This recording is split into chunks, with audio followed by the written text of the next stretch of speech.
Spaniel, and welcome to this video lecture where we're going to talk about how to use for section 2.1. This part of the lecture video is talking about how to use Google Sheets to make frequency distributions, relative frequency distributions, bar graphs, and pie graphs. So that's what we're going to look at in this section.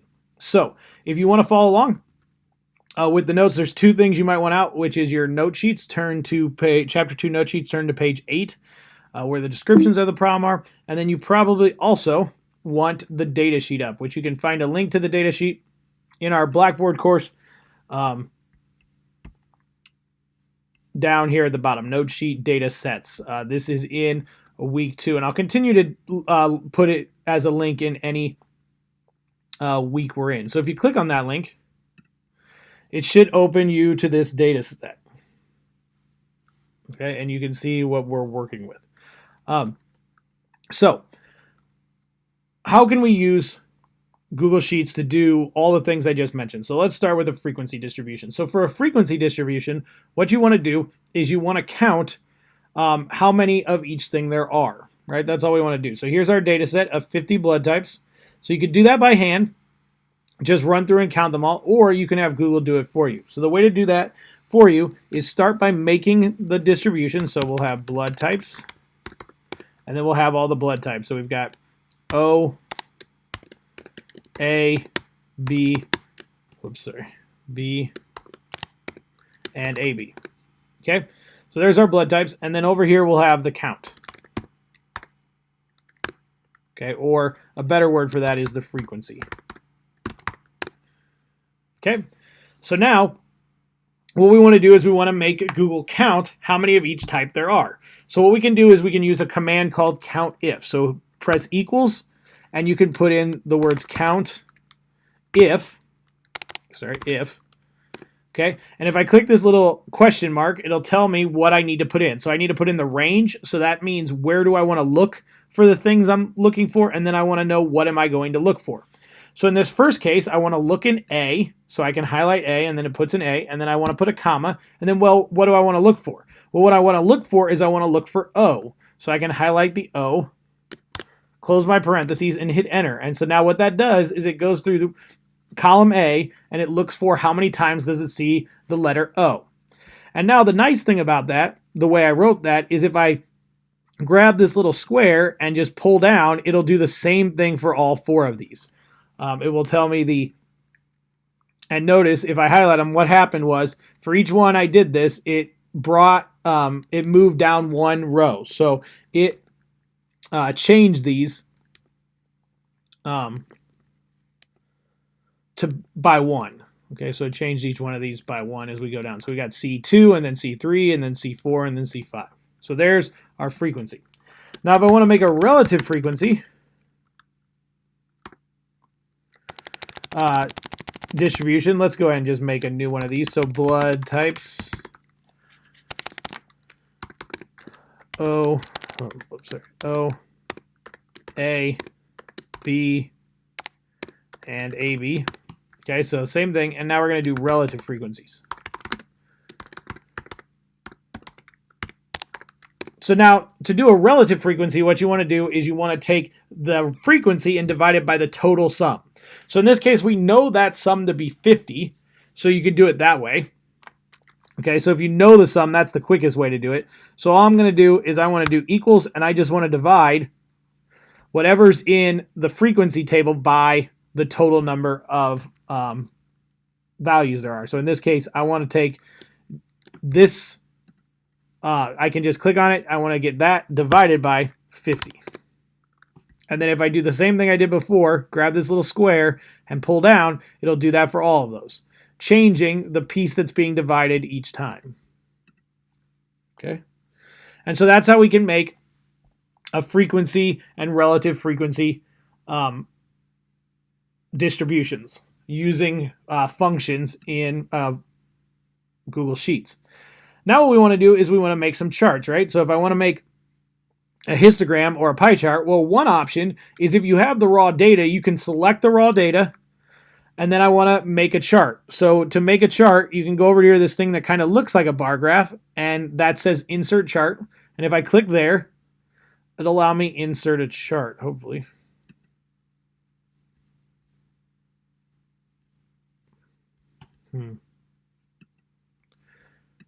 For some reason, that's not working.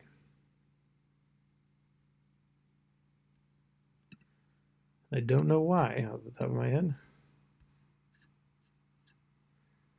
So let's try just selecting our data. Okay, there we go. It finally worked. I don't know. Let me try that. That should have worked no matter what I did over here, but let's try one more time. Yeah, okay. I don't know why. It's working now. So here's a pie chart. That's the one I just showed up with. Now, an interesting thing to point out here, and it's possible that it, okay. So let's put this higher up here so we can see the frequency. And notice that these relative frequencies match the percentages in the pie chart. So another way to make this relative frequency is you wouldn't have had to do it by hand. You could have simply made the pie chart and then read the relative frequencies. Okay, and then we can change this to whatever type we want. So I could instead have it be a bar graph. So there's my bar graph of the same thing, A, O, and B. Now, another way to make these charts is instead of highlighting the data, the raw data, I could instead highlight my frequency distribution like that and do the same thing. There's my pie chart. Notice things are in a little bit different order, but it gave me the same relative frequencies. Okay, and I can still change it into a bar graph, like so. And I could do the same thing by highlighting this one. Okay, and the same thing happens. Okay, so that's how we can make a frequency distribution and a relative frequency distribution using that problem. Now, if we look at the second problem, so that was this first problem about phlebotomists. If you scroll down to the second problem, and let's say we have a survey about texting.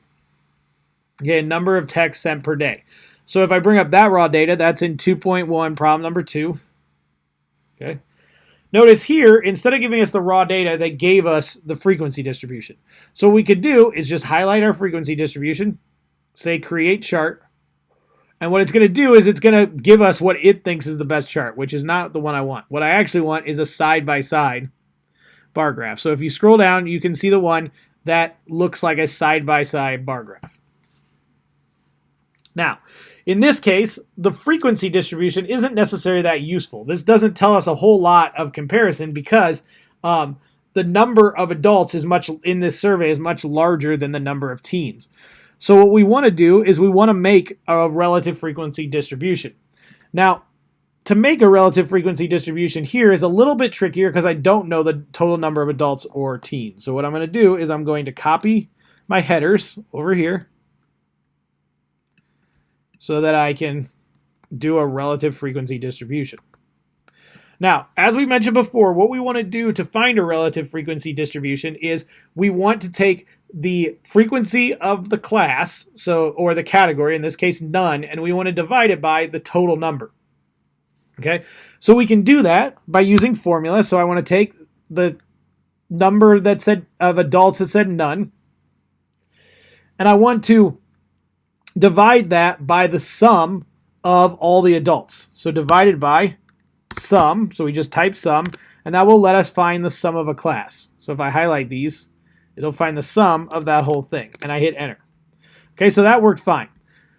Now if I pull that down, notice that this last one ends up being 1, which would be 100%. And the reason it did that is because it's summing the wrong things. Notice here, it says it's summing from B7 to B12, which is not what we wanted. So this is where a new command comes in. If you want to have these change, like B2, B2, B7 change by 1 unit in whichever direction you pull this square down, then you want to type them like that. But if I don't want them to change, what I want to do is just insert a $sign in between the letter and the number. So I want B2 to change because I want to divide by the different columns, but I don't want the sum to change because I want it to I want to sum these same 6 things each time.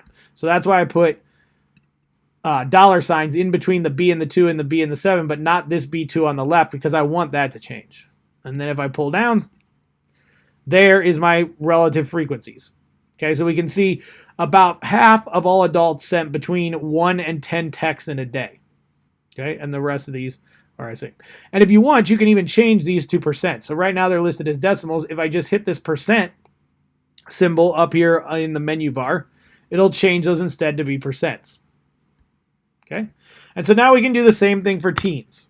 We want to take the number of teens that said no text in a day divided by the sum of the total number of teens, which is this cell. And you could always just type this in. You could type C2 colon C7.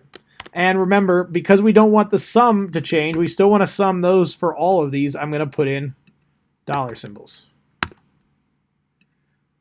And we can go ahead and change that to a percent. And we can see that, and there's my relative frequency distribution. And now if I highlight this and tell it to make a chart, it gives me a much more useful side-by-side chart, because this is now, instead of being frequencies, it's relative frequencies. So the fact that a lot fewer teens are part of this survey is not a big deal. And so we can see here that teens send a lot more text on average per day based on this distribution. Okay, so that's it for this video lecture. That's how you can use Google Sheets to make frequency distributions, relative frequency distributions, bar graphs, and pie charts. Don't forget, if you have any questions about any of this, feel free to email me or send me a message and remind. And don't forget to do your homework and the quiz for this.